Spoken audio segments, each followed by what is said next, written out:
Love and Death Season 1 Episode 1 in Wylie, Texas, September 1978. Candy is friends with a group of pastors. Alan and Betty are trying to have a baby. Jackie tells her that Bill just left her after 23 years of marriage. Betty doesn't like how Alan has to leave for work. They play against Luther's church in volleyball, and Alan knocks over Candy. Candy tells Sherry that she thought Alan wanted to have sex with her, but she says that Alan is love-proof. She thinks about Alan in the cinema. Candy tells Alan that she's very attracted to him and tired of thinking that, and he doesn't have to act on it. Betty doesn't let Elisa wear the costume, and Betty blames Alan for seeing the movie. Alan begins thinking of Candy. Candy asks Alan if he wants to have an affair, and he says he can't because he respects Betty. He kisses her. Candy says that she won't be falling for Alan anymore. Jackie says that she needs to leave for work. Alan calls and asks Candy out on a date. Candy says she is thinking about having an affair, and Jackie discourages her. They decide to be super careful so that Pat and Betty wouldn't know about their affair. Alan says that they need to think about it more and decide if they want to take the risk. They plan out the risks and benefits, the do's and the don'ts. They decide that it can't get too emotional, and they arrange their first day of the affair out of town. Candy prepares her first day of the affair and packs lunch. She calls to tell Alan the motel room number. She questions what she is doing. They have lunch together. They kiss, and Candy asks if has he never had a woman's tongue in his mouth. Alan smashes Candy. Love and Death Season 1 Episode 2. Candy takes a shower, and they decide to shower together. They sing in their pastor group for Jackie's last day as minister, and Ron will be replacing her as minister. Betty says that he shouldn't be a minister. They have their second affair. They say if they stick to their plan, Pat and Betty will never get hurt. He smashes her, then they shower together. She tells Sherry about his perfectly shaped penis. Sherry tells her to be careful. They get an ultrasound. Alan admits that Betty had an affair with him, and she thinks that she said it to hurt him because she didn't want him to go on his business trip a while back. They go on roller coasters and play at a carnival. They have more affairs. Alan says that Betty is thinking about leaving the church because of the new minister. Candy tells Pat that Betty is thinking about leaving the church. Candy tries to break off the affair because they are getting too emotionally connected. Betty has the baby. They have more affairs. July 1979, they celebrate their new baby. The Gores go and visit their grandparents. Alan reads stories to their daughter, and they have more affairs. Candy gets paranoid, but Pat tells her he forgets how pretty she is. Betty cries because Alan doesn't touch her anymore and says she doesn't love her anymore. Alan tells Candy and asks to end the affair. He says that they've been using each other to fill the cracks in their marriages, and he says they need to slow down. The church begins the new construction of the sanctuary. September 1979, Alan asks to get lunch. Alan says that his marriage is taking a toll and they are going to a marriage encounter. Candy says if they do the getaway, it's going to ruin the affair. So he asks Candy to take the kids for the weekend. Candy gossips to Sherry about how she showed Alan how to have sex, and Betty is in the hotel room with him. They go to the club, and Betty and Alan have sex. The Gores take back the kids and said it was amazing. Candy is angry that the marriage counseling went well. Love and Death Season 1 Episode 3. October 1979. Alan tells Candy that his emotions need to be prioritized with his family, and he needs to slow down with Candy. Candy says that she's not gonna call or text him anymore. She cries while driving home. Sherry says every time Candy feels a hole, she paints the kitchen. Sherry says they should start a business. Candy calls Alan and finds out Betty found a lump on her breast, and the doctor said it would be fine. Candy drives down to talk to Betty and says Alan told her. They talk in the car, and Candy says that she and Pat might have to go marriage encounter. Candy convinces Pat to go marriage encounter. They go, and Candy tells Sherry that they really improved their marriage. She gets a call from Betty. She asks Candy to go to dinner with them because she hosts couples that have been encountered. They go to dinner. Candy tells Harry that the dinner was boring and she thought that old feelings would bubble up. Pat finds one of the letters Alan wrote to Candy. Pat talks to Sherry and finds out they ended the affair, and he makes Sherry promise not to tell Candy. Sherry tells Candy Pat found out. Pat gives Candy a letter about how he feels. They decide to go on a getaway. They go to the new sanctuary, and Mary asks the Montgomery to ask the Gore, but they say they aren't close to them. Friday, June 13, 1980. Alan leaves to go on a work trip. Betty goes to the Gore's house to get Alyssa's swimsuit. Candy admits she had an affair with Alan, and Betty grabs an axe. Episode 4. Betty tells Candy she doesn't want her to see Alan ever again. She tells Candy to take Elisa for the day and bring her back tomorrow. She sets the axe down. Candy grabs the wetsuit. Betty gives her peppermints to give to Elisa. Candy apologizes for being with with Alan, Betty flies into a rage and says you can't have him while hitting Candy. She leaves the house with her hair wet and blood leaking at her head. Her foot is bleeding and she drives off. Candy gets home and cleans her shirt. She takes a shower. She cleans her foot and head. Candy drives to the church. She tells people that she went to Betty's and then to Target, but her watch stopped working. She picks up the kids. They go to Walmart to buy cards and they get home. Candy calls Pat and tells him they're going to meet him in the parking lot. Sherry comes by to grab the card table. Alan tries to call home, but no one picks up. Candy takes the kids swimming. Alan arrives in Minneapolis. She takes the kids to the cinemas. Alan tries to call home again, but no one picks up. Alan calls Richard to ask him to check if Betty is home, and Richard says no answer. She must be out. Alan calls Candy and asks if she talked to Betty. She says she did in the morning, and she still has Elisa. Alan asks Richard to check if Betty's car is there. He says the garage door was open, and he tells them to get into the house any way possible. Alan finds out the baby is okay, but Betty looks like she's been shot. Candy is having passionate fun. When Alan calls to tell her Betty has been shot, he tells her to keep Elisa and not tell her Betty is gone. Alan tells Candy that the police are going to talk to her soon because he mentioned her. Alan arrives home and he finds out it wasn't a gun but an axe. Alan tells Elisa that Betty is gone. Candy goes to the police station. She explains what she did on the day of Betty's murder. They go to a funeral service for Betty. Alan talks to the detectives. He says that at one point Betty had a one-night stand with a college student, and he lies and says he never had an affair. He calls him at night and admits he had an affair with Candy Montgomery. Episode 5. Alan is made a suspect and read his rights. Candy is brought in for questioning. Her prints are done, and they believe Candy murdered Betty Gore. She says she didn't do it, and she lets them look at her car. They take her shoes and sandals. They go visit a lawyer, Don Crowder. He tells her to not speak to Alan because they don't know what he's telling the police. Alan confesses to his father and mother-in-laws that he had an affair, and Candy is the prime suspect in the case. A reporter shows up at Candy's house. Don tells her to come over for media training, and she drives to his house. Don wants to know what actually happened.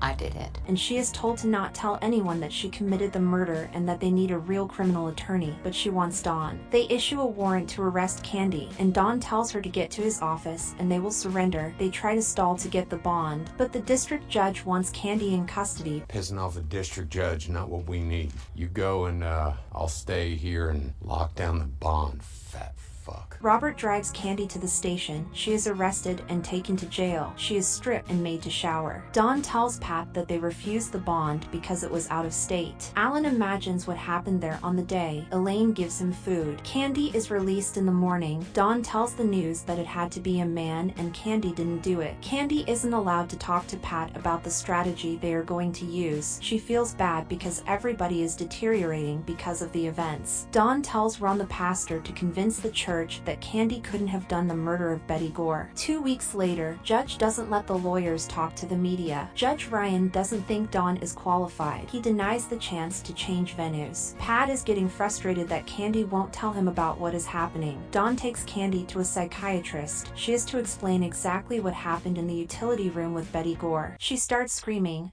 I hate her. Don decides to go stop it, but they find out she was traumatized when she was 4. She was going to the ER and her mom shushed her for being in pain. Don explains that she isn't a sociopath, but she just snapped. Pat wants to know what happened. Don tells him the truth. Episode 6. Robert gets Candy for the trial. She is forced to wear a silk dress. They arrive at court and are harassed by news anchors. They get into court and will be using a decision by jury. Don admits Candy has murdered Betty Gore, but in the act of self-defense. Don tells Pat to stand strong because Candy won't have an affair again. Alan's father-in-law is coming for the trial. Jackie wants a private word with Candy. She blames her for the death of Betty and says she lied to her. Don is fined for talking to the media and is on placeholder until after the trial. They call Alan Gord to the stand. He is questioned and they find that he had an affair with Candy and that she murdered Betty with their axe. Don questions Alan and makes them realize Betty was stressed and depressed because Alan was going out out of town and that they were going to be having a baby. Candy and Betty were friends but never fought, and they never wanted to have a torn affair. He questions Alan on the axe. Candy couldn't have known where the axe was, only Betty would have known. Alan's father-in-law Bob blames him for the death of Betty because if he didn't have an affair, Betty would be alive. He wasn't bothered by Betty's blood on the axe because they weren't getting along well. Sherry supports Candy and tells people to stop talking about Candy. Pat isn't allowed to be in the trial because the judge doesn't allow witnesses or potential witnesses. The neighbors are interviewed about entering the house, finding the baby, the blood on the walls, and finding Betty's body. The witnesses remember the day when Candy came back after killing Betty. Dawn wants Candy to stop taking Cerex because she needs to seem humane, so the jury needs to see who she is. Because if I let myself be there, I might never get back. Dawn hates the judge. He doesn't let them talk to the media about the case, and they did well in the trial. Fat fuck. If he holds me in contempt again, I can argue bias on appeal. Get a new trial on grounds of fat fuckism. They call the sheriff and forensics in for questioning. Dawn questions them on how would Candy have orchestrated the murder if she left her nail, fingerprints, murder weapon, and body there and flee the scene. They believe the pathologist is going to be the last to paint a gruesome picture. Candy is reminded to stop taking Cerex because her head needs to be clear for when she testifies. Otherwise, you're going to jail. Alan thinks about the day when Candy asked to have an affair. The pathologists explain the 40 blows to the body with the axe is an absurd amount for self-defense. Betty had defensive wounds, had half her cranium crushed and her facial tissue ripped. She suffered the 40 blows while she was alive, only one after she died. Betty had 2 cranial wounds that squared off, meaning that when Candy swung the axe it got stuck in the bone. She had to wiggle the axe out of her bone and it out to keep swinging. It was the worst killing he has ever seen. The pathologist is passed over to Dawn, questions him, and finds out that from the autopsy they can't figure out if Candy acted in self-defense or who had the weapon at the start. Dawn requests to have more time because Candy is on medication, but the judge gives him 10 minutes. Episode 7. Candy is briefed to be completely honest. She is called to the stand. Candy went to the Gore house to get Alyssa's bathing suit. Alyssa is Betty's daughter, who was best friends with Jenny, her daughter. They talked about the movies and Alyssa's swimming lesson. She was about to leave, but Betty brought up the fact that if they had an affair. She agreed and thought Betty went to get a card or something she had written to Alan, but she appeared with an axe. She knew Betty wasn't going to use it and said she never wanted to see her again. She went to go get the swimsuit and she felt sorry for Betty, but she didn't like that she grabbed the axe again. She knew Betty wasn't going to hurt her until she hit her in the head and foot. After they tussled with the axe, Candy hit Betty once and thought she was dead. She tried to leave, but Betty got up again. Candy pushed her, but she got up again. Candy got the axe and kept swinging because she was scared Betty would get back up. After she walked around, she was covered in blood. She felt dirty with the blood, so she got into the shower. She kept thinking she had to be normal. She imagined it was a mistake and that it never happened. She struggles to look at the axe covered in Betty's blood. Dawn passes the witness over. She knew the baby was at the crib. She wanted to pretend it didn't happen with her friends, husband, and police. They question her on being able to pretend and lie to her friends and family about the murder she could be pretending in court. The next day, Pat is called into the stand. He believed Candy was right in protecting herself and stood by her always. The affair may not have happened if he was more attentive. The psychologist is called to the stand about the incident she had when she was 4. She went to the ER after the glass had gotten into her head, and her mother told her to shush because she was embarrassed at Candy for screaming in pain. Dawn made Candy look at the axe to evoke emotion out of her. They need to make Betty look like she had it coming by using the church witnesses. The pastor knew Betty didn't like him. The court is adjourned for the day and Dawn is taken into custody for contempt in court. He is released early because Robert made some calls. Alan starts spending time with Elaine. Elaine supports him through him blaming himself for her death, and they kiss. They go through their closing statements of the trial. Dawn explains that a conviction won't be the only way Candy suffers. She suffers every day knowing she murdered Betty Gore. The prosecutors believe she was lying the whole time because she was able to do it to her family and friends, but once the truth caught up, she pivoted her view. Pat explains that they need to leave after the case is over because their lives will never be the same. They find out the jury has a verdict, and Dawn runs back to the courthouse. The judge reads the verdict. We, the jury,